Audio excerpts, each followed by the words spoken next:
चलिए, अभी तक हम लोगों ने पढ़ा है शब्द के तीनों प्रकार को, आज पढ़ रहे हैं चौथा प्रकार, है ना। शब्द के तीनों प्रकार में पहला प्रकार संज्ञा, जो नाम बताती है ऐसे शब्द को संज्ञा कहते हैं। दुनिया में जितना शब्द है जो नाम बताएगा संज्ञा, और जो नाम के बदले प्रयोग होगा उसे सर्वनाम, और जो संज्ञा या सर्वनाम का विशेषता बता दे उसे विशेषण कहते हैं। इतना तो सबको याद हो गया है, समझ में आ गया है। पिछला वीडियो नहीं समझ में आया लोग देख लीजिए। आज पढ़ेंगे चौथा प्रकार, वैसे शब्द जो कार्य करने का बोध कराता हो, वैसे शब्द जो कार्य करने का बोध कराता हो क्रिया कहते हैं। समझ में आता है? जो शब्द चाहे जितना भी शब्द है उससे काम का बोध हो जाता है तो हम लोग क्या कहेंगे?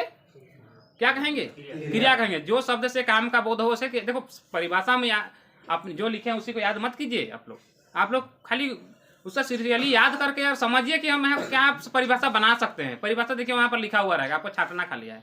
जरूरी नहीं कि हम जो लिखे वही यहाँ लिखा हुआ हो, लेकिन भाषा शैली अलग होगा, लेकिन मेन उसका जो ई है वो तो वही रहेगा ना। काम करने के बोध कराने वाला शब्द को भी संज्ञा कहते हैं, इतना भी लिख सकते हैं आप लोग। काम कराने वाले के बोध करता है उसे शब्द को क्रिया कहते हैं। काम कराने के बोध करता है उससे शब्द को क्रिया कहते हैं। चाहे वैसे शब्द जो काम कराने के बोध करती हो, है ना, उसे क्रिया कहते हैं। जैसा मन करता है आप लोग लिख सकते हो, बस समझने की जरूरत है। क्रिया जैसे में आना जाना, खाना पीना, हंसना, रोना, गाना, नाचना, सोना, जागना सब क्या है? क्रिया है। मतलब उठना बैठना, लेना देना, खाना पीना, जागना, नाचना, डेगना, इस दुनिया में जितना भी शब्द है जो काम का बोध कराता हो उसे हम लोग क्या कहते हैं? क्रिया कहते हैं। क्रिया व्युत्पत्ति के आधार पर 11 प्रकार का होता है ना। कितना प्रकार होता है? व्युत्पत्ति के आधार पर क्रिया 11 प्रकार के होते हैं, और रचना के आधार पर क्रिया 2 प्रकार का होता है। समझ में आ रहा है? रचना के आधार पर आप लोग स्कूल में पढ़े होंगे, 10 क्लास में पढ़े होंगे ना, स्कूल में पढ़ेंगे। रचना के आधार पर 2 प्रकार कौन कौन होता है? तो सकर्मक क्रिया और अकर्मक क्रिया होता है। सकर्मक क्रिया और अकर्मक क्रिया होता है। व्युत्पत्ति के आधार पर जो क्रिया होता है 11 प्रकार, वो भी बराबर परीक्षा में पूछा गया है, वो भी हम बतलाते हैं आगे चलिए वीडियो में, है ना। देखिए व्युत्पत्ति के आधार पर क्रिया कितने प्रकार होते हैं? 11 प्रकार। व्युत्पत्ति के आधार पर क्रिया के 11 भेद होते हैं। उसमें पहला क्रिया क्या है? पहला भेद क्या है? धातु क्रिया। धातु क्रिया को मूल क्रिया भी कहते हैं। धातु क्रिया को मूल क्रिया भी कहते हैं। परिभाषा हम नहीं लिखे हैं, उदाहरण खाली लिखे, ऑटोमेटिक परिभाषा याद होगा। आप लोग परिभाषा नोट में जरूर लिख लीजिएगा। मूल क्रिया, धातु क्रिया किसे कहते हैं? तो उठ बैठ, खा पी, ले दे, हंस, रो, पढ़, लिख, क्या है? मूल क्रिया है। क्या है? मूल क्रिया है। तो सामान्य क्रिया क्या है? सामान्य क्रिया को साधारण क्रिया भी कहते हैं। तो लिखिएगा धातु क्रिया में ना जोड़ने से सामान्य क्रिया बनती है, ऐसा परिभाषा लिखिएगा। धातु क्रिया में ना जोड़ने से सामान्य क्रिया बनती है। जैसे में उठ से ना जोड़ना उठना, बैठ से बैठना, खा से खाना, पी से पीना, ले से लेना, दे से देना, हंस से हंसना, रो से रोना, पढ़ से पढ़ना, लिख से लिखना बनेगा। उसी प्रकार से तीसरा प्रकार यौगिक क्रिया। तीसरा प्रकार क्या है? यौगिक क्रिया। तो यौगिक क्रिया क्या है? यौगिक क्रिया कहते हैं उसे यहाँ पर उठ से उठाना, बैठ से बैठाना, खा से खिलाना, पी से पिलाना, हंस से हंसाना, ले से लियाना, दे से दिलाना, हंस से हंसाना, रो से रुलाना, पढ़ से पढ़ाना, लिख से लिखाना, लिख से लिखाना, और यहाँ रो से रुलाना लिखे हुए हैं। ये तीसरा प्रकार हो गया। इसी का जस्ट चौथा प्रकार देखो, है ना। तो देखिए इसका चौथा प्रकार प्रेरणार्थक क्रिया होता है। प्रेरणार्थक मतलब प्रेरणा देना, अपने खुद नहीं करके दूसरों से करवाना। परिभाषा क्या लिखेगा आप लोग? लिखेगा प्रेरणार्थक क्रिया की परिभाषा, वैसे क्रिया शब्द जो खुद नहीं करके दूसरा से करवाता है उसे प्रेरणार्थक क्रिया कहते हैं। ऐसा परिभाषा लिखेगा, ठीक है। हम नहीं लिखे परिभाषा, आप लोग को बता दे रहे हैं।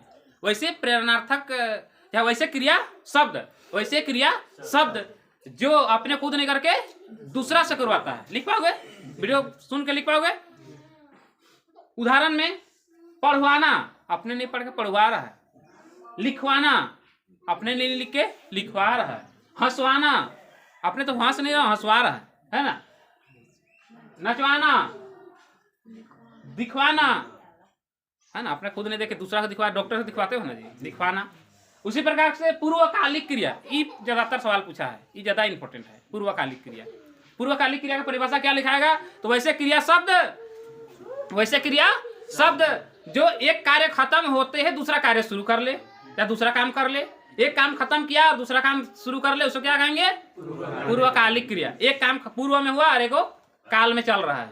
कालिक माने काल में चल रहा है और एगो पूर्व में खत्म हो गया। एगो खत्म हुआ और दूसरा काम कर रहा है, उसको पूर्वकालिक कहते हैं। सबसे ज्यादा सहज भी है याद करने का तरीका। देखो पूर्वकालिक नाम में ही छुपल है। पूर्व माने पहले और कालिक माने काल। पूर्व एगो खत्म और नया काल में और एगो चल भी रहा है, उसे क्रिया को पूर्वकालिक क्रिया कहते हैं। जैसे नहा कर खाना, पढ़ कर लिखना, चल कर दौड़ना, नाच कर कमाना, देख कर सीखना, पी कर खाना। इसमें बहुत ज्यादा लड़का लोग इंटरेस्ट लेता है पी कर खाना में, है ना, क्योंकि इसे दिमाग में दुगुना अथी रहता है। एगो कहता है नहीं नहीं नहीं नहीं कहता है एगो, अरे वो रांची नंबर 1 का बात कर रहे हैं।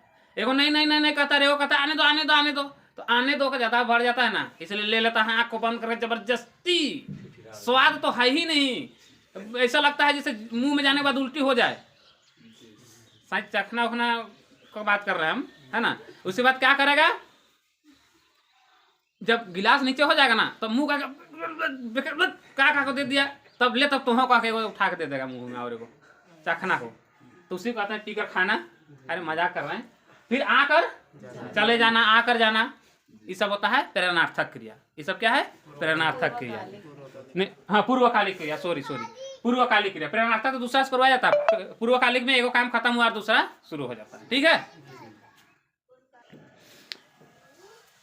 प्रेरणार्थक क्रिया में प्रेरणा देना मतलब आदेश देना भी होता है, इसलिए हम लोग क्या कहते हैं? आदेशक क्रिया भी कहते हैं। ये बात मत भूलिएगा, छूट गया था। क्या होता है? आदेशक क्रिया भी कहते हैं। प्रेरणार्थक क्रिया को आदेशक क्रिया भी कहते हैं। रचना के आधार पर क्रिया 2 प्रकार की होती है। 11 प्रकार व्युत्पत्ति आधार पर बताएंगे, 6 प्रकार बताए ना।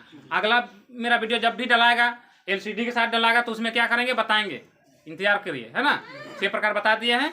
6 प्रकार इतना ही इंपॉर्टेंट है, ज्यादा इतना ही सवाल में पूछा गया है ना। मैंने इनको बता दिया है। रचना के आधार पर क्रिया कितने प्रकार की होती है? 2 प्रकार की होती है। कौन कौन होता है? अकर्मक क्रिया और सकर्मक क्रिया। अकर्मक क्रिया किसे कहते हैं? तो वैसे क्रिया शब्द जो वाक्य प्रयोग में पूरा वाक्य पूरा लाइन का जब प्रयोग करेंगे तो उसमें क्या करेगा? सिर्फ और सिर्फ कर्ता पर प्रभाव डालेगा, सिर्फ और सिर्फ कर्ता पर प्रभाव डालेगा, उसको हम लोग क्या कहेंगे? अकर्मक क्रिया कहेंगे। वैसे क्रिया शब्द जो वाक्य प्रयोग में सिर्फ कर्ता पर प्रभाव डाले अकर्मक क्रिया कहलाता है। और वैसे क्रिया शब्द जो वाक्य प्रयोग में कर्ता व कर्म दोनों पर प्रभाव डाले उसको क्या कहते हैं? सकर्मक क्रिया कहते हैं। जो कर्ता और कर्म दोनों पर प्रभाव डाले उसे सकर्मक क्रिया, और जो सिर्फ और सिर्फ कर्ता पर प्रभाव डाले उसे अकर्मक क्रिया कहते हैं। नहीं समझ में आया ना? नहीं समझ में आया होगा, नहीं समझ में आएगा। देखिए हम लोग उसका उदाहरण देखेंगे, सब समझ में आ जाएगा, बहुत बढ़िया समझ में आएगा। चलिए उदाहरण में जाते हैं ना। देखिए आप लोग उदाहरण में समझिएगा, परिभाषा तो देख लिए, उदाहरण में बहुत बढ़िया समझ में आएगा। देखिए गौर करिए, यहाँ पर क्रिया कौन कौन है? देखिए पक्षियां आकाश में उड़ रहे हैं, तो यहाँ पर उड़ देखिए उड़ना क्या है? उड़ क्या है? क्रिया का मूल रूप है, धातु रूप है। उड़ना साधारण रूप होगा, तो उड़ना क्या है? क्रिया है। यहाँ पर क्रिया क्या है? क्रिया है। और क्रिया के साथ में जितना भी शब्द लगे हैं सब उसको मिला देंगे, उसको क्रिया पद कहते हैं। क्या कहते हैं? क्रिया पद बंध कहते हैं। पूरा नाम क्रिया पद बंध होता है, क्रिया पद भी बोला जाता है। जैसे उड़ से उड़ रहे हैं, पूरा क्या हो जाएगा? क्रिया पद हो जाएगा। क्या हो जाएगा? क्रिया पद हो जाएगा। और उसके बाद इस क्रिया को करने वाला जो भी होंगे वो क्या होगा? कर्ता होगा। यहाँ पर देखिए गौर करिए, क्रिया कर्ता कर्म भी पढ़ा दे रहा साथ में। गौर करिए यहाँ पर देखिए, पक्षी उड़ने काम कौन कर रहे हैं? पक्षी। तो यहाँ पर क्या हो जाएगा? पक्षी कर्ता हो जाएगा। क्या हो जाएगा? कर्ता। और जो बचा हो क्या है? कर्म। क्या है? कर्म है। उसके बाद यहाँ पर देखिए, यहाँ देख मतलब क्रिया हुआ, तो देख रहा क्या हो जाएगा? क्रिया पदबंध होगा। यहाँ से यहाँ तक क्या हो जाएगा? क्रिया पदबंध हो जाएगा। और देखने काम कौन कर रहे हैं? यहाँ पर वह कर रहे हैं, वह क्या हो गया? कर्ता हो गया। और बच गया क्या है? कर्म हो गया। क्या हो गया? कर्म हो गया। उसी तरह यहाँ पर देखिए, श्रुति सेब खाती है, तो खाना यहाँ पर क्रिया है। क्या है? खाना क्रिया है, खाती है पूरा क्रिया पद बंध है, क्रिया पद है। और यहाँ पर खाने का काम कौन कर रही है? श्रुति कर रही है। श्रुति खाने का काम कर रही है ना, तो ये हो गया कर्ता। और इस सेब क्या हो गया? कर्म हो गया।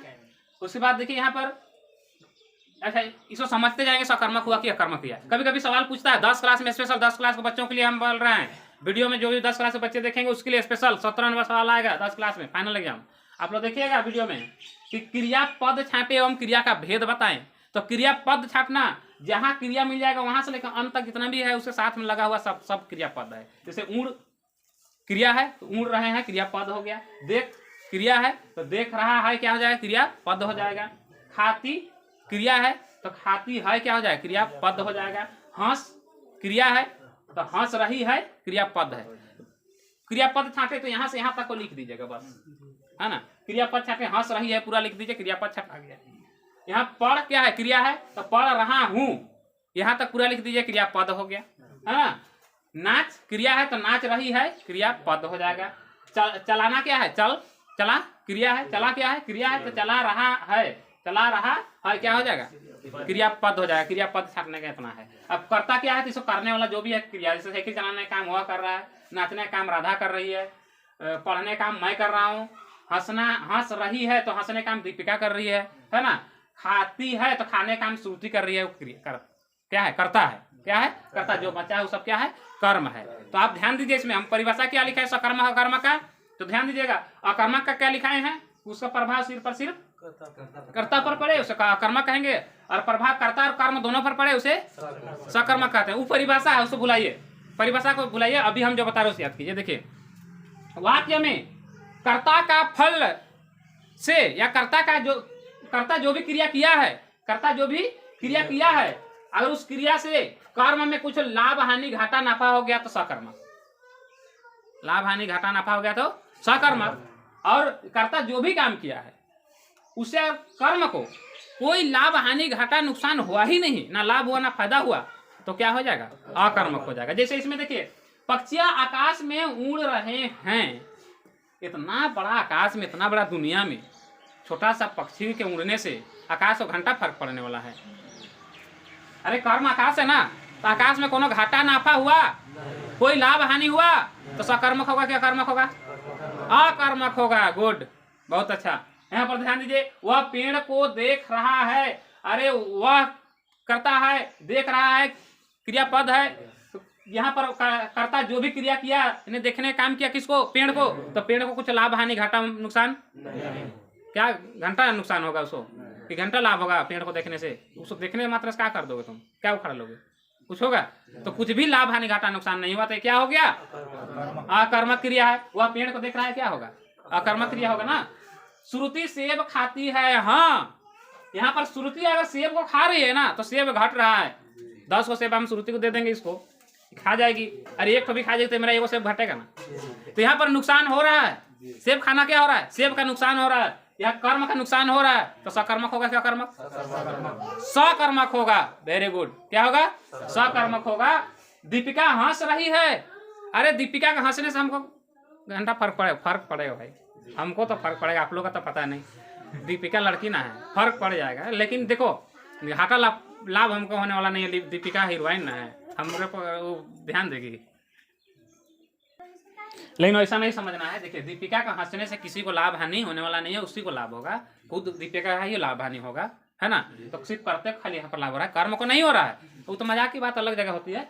पर दीपिका हंस रही, उसे किसी को लाभ हानि होने वाला नहीं है, भले हमको हो जाएगा, तुम लोग उसमें मत दखल अंदाजी कर देना, है ना।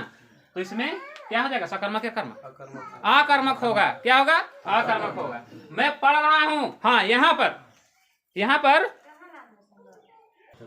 यहाँ पर देखिए मैं पढ़ रहा हूँ, तो यहाँ पर मैं क्या है, करता है, पढ़ने काम कर रहा है, और पढ़ रहा है क्या है, क्या क्रिया है। तो यहाँ पर मैं पढ़ रहा हूँ, मैं यहाँ पर कर्म तो नहीं दिख रहा है, फिर भी है यहाँ पर कर्म। कैसे है बताते हैं। अगर मैं पढ़ रहा हूँ तो कुछ तो पढ़ रहा हूँ, न्यूज़पेपर पढ़ रहा हूँ, किताब पढ़ रहा हूँ, नोट कॉपी पढ़ रहा हूँ, कुछ तो पढ़ रहा हूँ, और उसमें कुछ ना कुछ लाभ हानि हो ही रहा है, उसमें हो रहा है कि नहीं हो रहा है, कुछ तो लाभ हानि हो रहा है कि नहीं हो रहा है। तो इसमें क्या हो जाएगा, कि कौन सा क्या हो जाएगा, सकर्मक होगा क्या कर्मक होगा, सकर्मक होगा। क्यों होगा, क्योंकि यहाँ कर्म को लाभ या हानि हो रहा है, कर्म को लाभ या हानि हो रहा है। अरे यहाँ न्यूज़पेपर चाहे किताब चाहे कुछ भी पढ़ रहा है तो पूर्णा हो रहा है, हम सीख रहे हैं ना, है ना। किताब क्या हो रहा है, पूर्णा उड़ना हो रहा है, कुछ तो हो रहा है। राधा नाच रही है, सकर्मक है कर्मक बता दीजिए, आप लोग बताइए, सकर्मक होगा या कर्मक होगा, सकर्मक कैसे होगा पप्पू, हाँ अकर्मक बोल रहा है, अकर्मक होगा। क्या होगा कि राधा नाच रही है, उसे किसी को लाभ हानि होने वाला नहीं है, राधा को सिर्फ इसमें लाभ हानि होगा। राधा है कर्ता, अब नाच रही है क्रिया है, क्रियापद है। यहाँ पर कर्म, किसी को कुछ लाभ हानि हो रहा है, कर्म को लाभ हानि, अरे है कि नहीं उसे हमको मतलब नहीं, बस यहाँ पर नहीं दिख रहा है कोई बात नहीं, यहाँ नहीं है कोई बात नहीं, लेकिन उसे कर्म का लाभ हानि होना चाहिए। नहीं हो रहा ना लाभ हानि, तो ये अकर्मक हुआ। वह साइकिल चला रहा है, वह साइकिल चला रहा है, तो देखिए वह करता है, चलाने का काम कर रहा है, चला रहा है क्रियापद है, और साइकिल क्या है, कर्म है। इसमें साइकिल में कुछ लाभ हानि हो रहा है, चक्का घिस रहा, पुराना हो रहा है, नुकसान हो रहा है, कर्म को क्या हो रहा है, नुकसान हो रहा है, तो सकर्मक हुआ क्या, कर्मक क्या हुआ, सकर्मक हुआ। गुड, सकर्मक हुआ, इसमें कर्म को नुकसान हुआ ना, अकर्मक हुआ।